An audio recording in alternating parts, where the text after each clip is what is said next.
بسم اللہ الرحمن الرحیم۔ کتاب تحفہ والدین برائے تربیت اولاد، دوسرا باب تربیت اولاد کے چند رہنما اصول نمبر 3 ہے، گھر کا ماحول تربیت کے لیے موافق بنائیں۔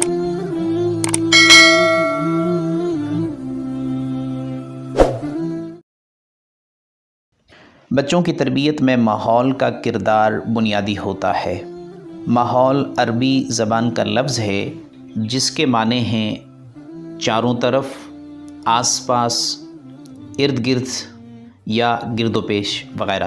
قرآن کریم میں بھی یہ لفظ اسی معنی میں استعمال ہوا ہے، چنانچہ فرمایا مثلهم كمثل الذي استوقد نارا فلما اضاءت ما حوله ذهب الله بنورهم، سورۃ البقرہ آیت نمبر 17۔ ان کی مثال اس شخص کی سی ہے جس نے اندھیری رات میں آگ لگائی، جب آگ کی روشنی سے اس کا ماحول روشن ہو گیا تو اللہ تعالیٰ نے وہ روشنی سلب کر لی۔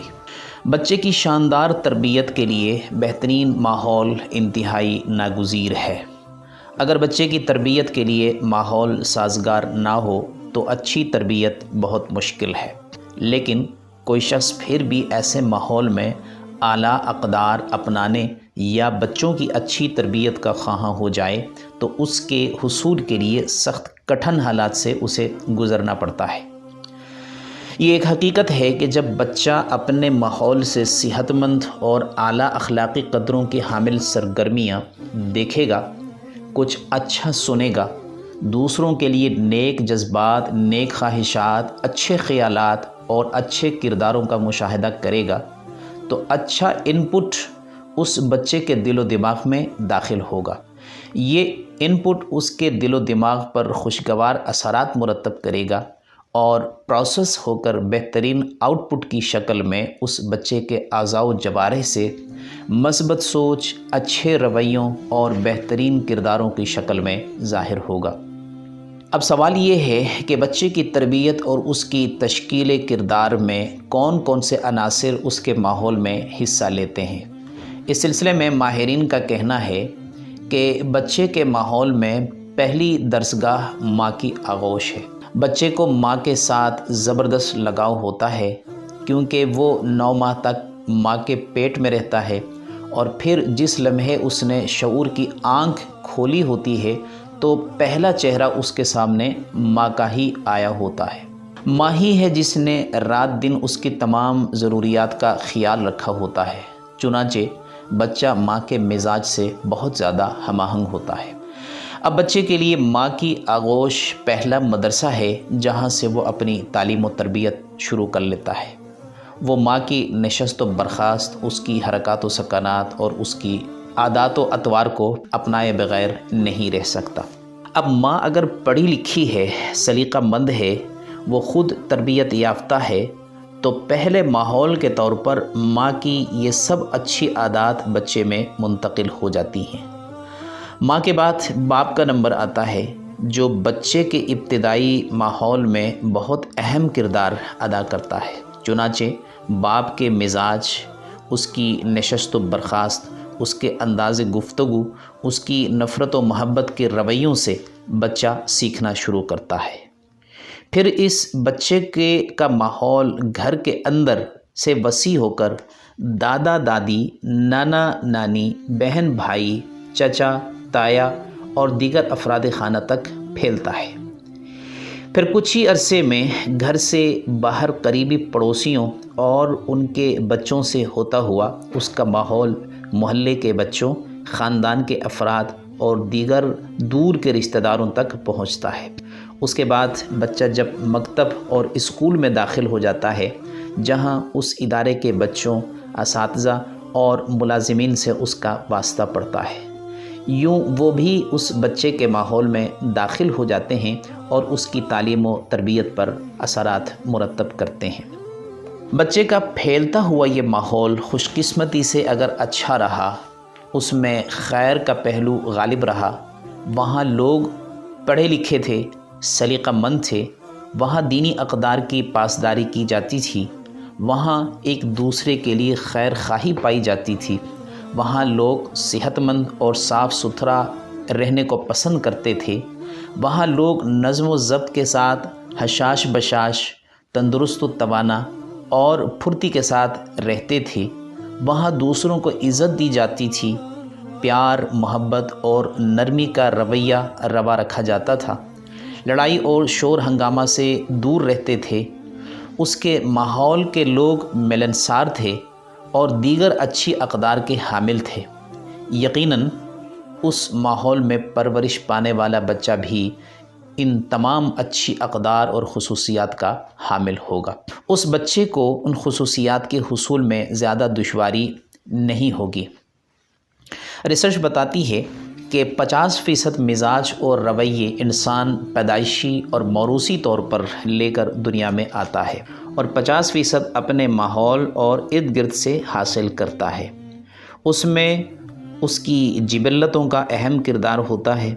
اگر وراثت اچھی ملی ہو اور ماحول بھی آئیڈیل ملا ہو تو بچہ انشاءاللہ بہترین خصوصیات کا حامل ہو جائے گا، ورنہ وہ اپنے خراب ماحول سے متاثر ہو کر بری عادات، رجحانات اور خراب رویوں کا حامل ہو سکتا ہے۔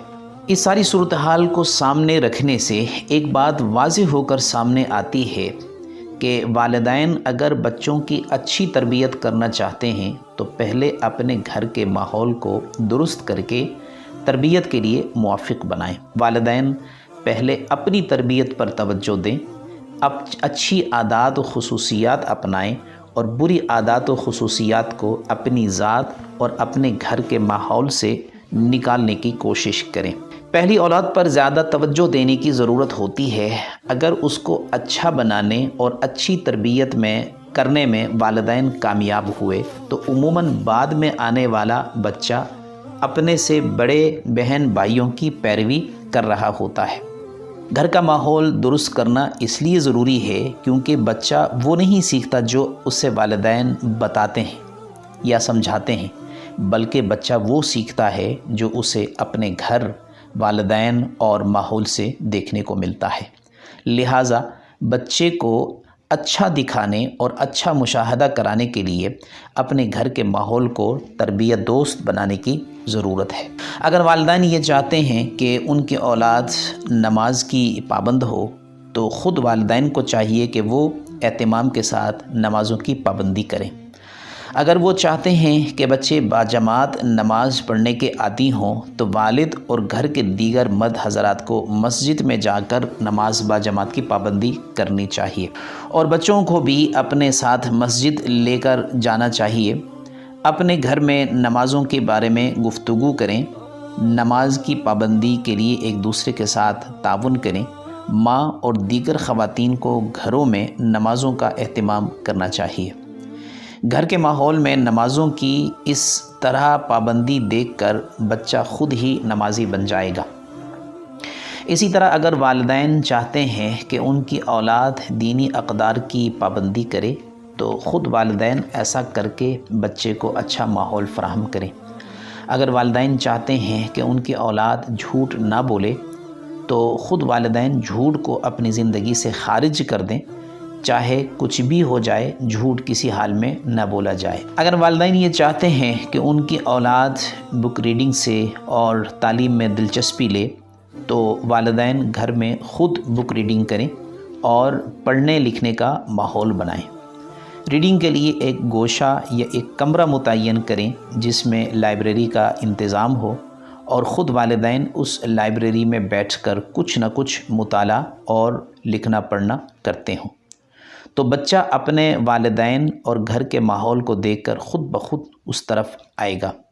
اگر والدین خود یہ کام نہ کریں، صرف بچے کو نصیحت کرتے رہیں تو اس کا کوئی فائدہ نہیں ہوگا۔ والدین خود نماز نہیں پڑھتے لیکن بچے سے کہتے ہیں کہ تم نماز کی پابندی کرو، یہ کیسے ممکن ہے؟ والدین خود تو جھوٹ بولنے کے عادی ہوں اور بچے کو سچ کے فضائل سناتے رہیں یا جھوٹ بولنے پر اسے سزا دینا شروع کرے تو ایسے فضائل یا سزا کا کوئی فائدہ نہیں ہوگا۔ والدین اگر یہ چاہتے ہیں کہ ان کی اولاد نرم مزاج ہو، ہنسمکھ ہو، دوسروں سے تعاون کرنے والی ہو، مشکل آنے پر صبر و تحمل اور حکمت سے کام لینے والی ہو، ملنسار ہو، ہمدرد ہو یا دیگر ساری صفات گنواتے جائیے، ان تمام کو اپنے بچے کی زندگی میں لانے کا سب سے اہم طریقہ یہ ہے کہ خود والدین ان صفات کو اختیار کریں اور ان صفات پر عمل کرتے ہوئے بچے کو دکھائیں۔ انشاءاللہ یہ تمام صفات خود بخود بچوں کی زندگی میں داخل ہوں گی۔ موجودہ دور کا سب سے بڑا المیہ یہ ہے کہ والدین ان صفات کو پسندیدگی کی نگاہ دیتے ہوئے بھی ان سے انحراف کرتے ہیں اور بچوں سے ان صفات کے حامل ہونے کا پرزور مطالبہ کرتے ہیں۔ جب بچے ان کو اختیار نہیں کرتے تو والدین پھر ان کو ڈانٹنا اور ٹوکنا شروع کر دیتے ہیں، جس سے بچوں اور والدین کے آپس کے تعلقات خراب ہو جاتے ہیں اور ایک دوسرے پر اعتماد کرنا چھوڑ دیتے ہیں، جو تربیت کے طویل سفر کے لیے انتہائی نقصان دہ عمل ہے۔ والدین دراصل اولاد کے لیے رول ماڈل ہوتے ہیں۔ بچے موروثی طور پر 50% عادات و تاثرات پیدائش کے وقت ہی ساتھ لے کر آتے ہیں اور 50% اپنے ماحول سے سیکھتے ہیں۔ اس 50% میں بھی والدین کا بہت زیادہ کردار ہوتا ہے، کیونکہ پیدائش کے وقت والدین سب سے پہلے دنیا میں اسے وصول کرتے ہیں اور شعور کی آنکھ کھلتے کے ساتھ ہی سب سے پہلے والدین، خاص کر ماں کا چہرہ اس کے سامنے ہوتا ہے، چنانچہ وہ ماں سے بہت زیادہ عادات و تاثرات کو قبول کرتا ہے۔ بچہ شعور آنے سے پہلے والدین کی باتوں اور حرکتوں کو نقل کر کے سیکھ رہا ہوتا ہے اور شعور آنے کے بعد والدین کے فکر و عمل کا تجزیہ کرنے لگتا ہے کہ والدین جو کچھ کہتے ہیں کیا اس پر خود بھی عمل کرتے ہیں کہ نہیں۔ یہ والدین کے لیے بہت بڑے امتحان کا وقت ہوتا ہے کہ جب انہی کا بچہ ان کے فکر و عمل یا کردار و گفتار میں یکسانیت اور تضاد کا امتحان لے رہا ہوتا ہے۔ یہ بات پہلے سے معلوم ہے کہ والدین بچوں کے لیے رول ماڈل ہوتے ہیں اور بچہ اپنے رول ماڈل کو پسند کرنے کے ساتھ اس سے بڑی توقعات بھی وابستہ کر لیتا ہے۔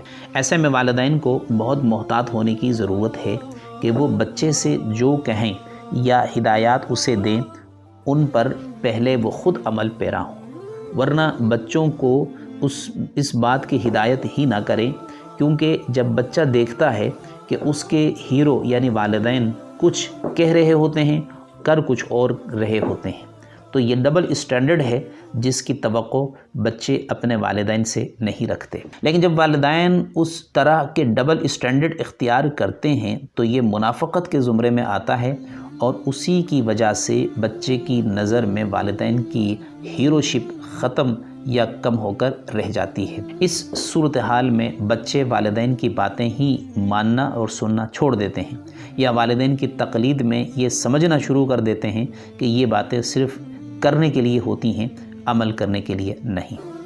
بچوں کو ہدایات دینے سے پہلے اپنا جائزہ لیں۔ یہ بہت اہم نکتہ ہے کہ والدین جو ہدایات بچوں کو دیں اس سے پہلے جائزہ لیں کہ وہ خود ان پر کتنا عمل پیرا ہے۔ اگر خود کا عمل نہیں تو بچوں کو ہدایات دینے سے پہلے خود اپنے عمل میں لائیے، پھر بچوں سے کہیے کہ یہ کام بھی کرنا ہے۔ قرآن کریم نے اس بات پر بہت بڑا سوال اٹھایا ہے کہ لوگ ایسی بات کیوں کرتے ہیں جس پر وہ خود عمل نہیں کرتے۔